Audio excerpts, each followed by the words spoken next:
Mon nom est Joseph. Je viens de la ville judéenne d'Arimathée. J'étais présent la nuit où le rabbin, celui qui s'appelait Jésus, fut arrêté et traduit en justice. Je suis membre du Conseil du Sanhédrin et j'ai entendu le récit complet concernant cet homme de Nazareth. Il est arrivé dans notre monde avec une entrée hors du commun.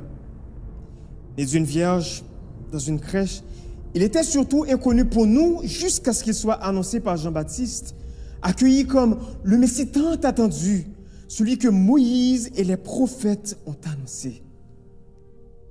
Il n'était pas comme les autres rabbins. Il a fait marcher des hommes infirmes. Les aveugles ont recouvré la vue par son toucher. Il a fait entendre des sourds. Il a purifié des lépreux.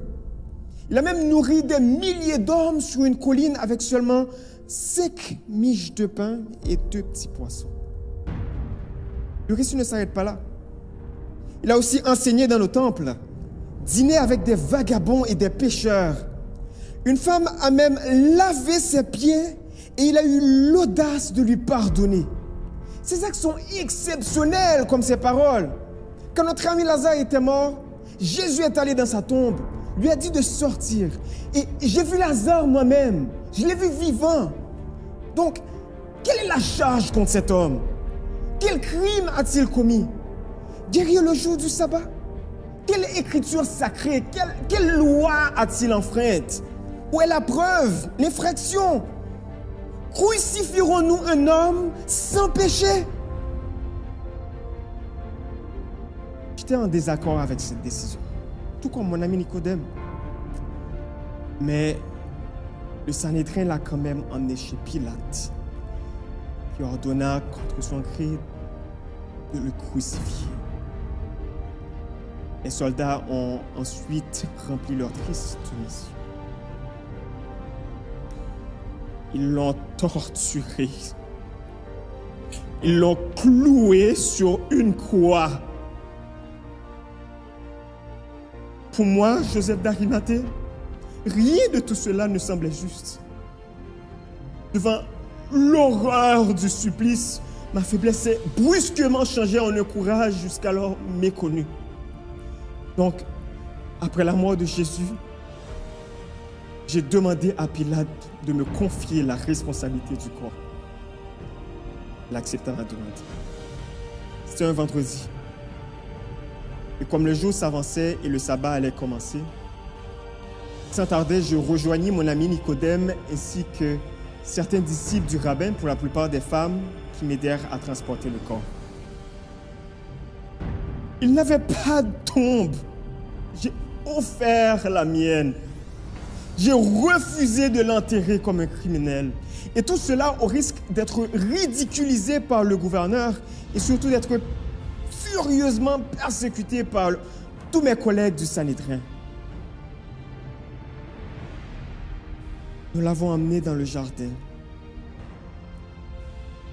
Nous l'avons enveloppé de couches de linge et d'aromates. Nous l'avons déposé dans le tombeau, juste avant de rouler la pierre devant l'entrée.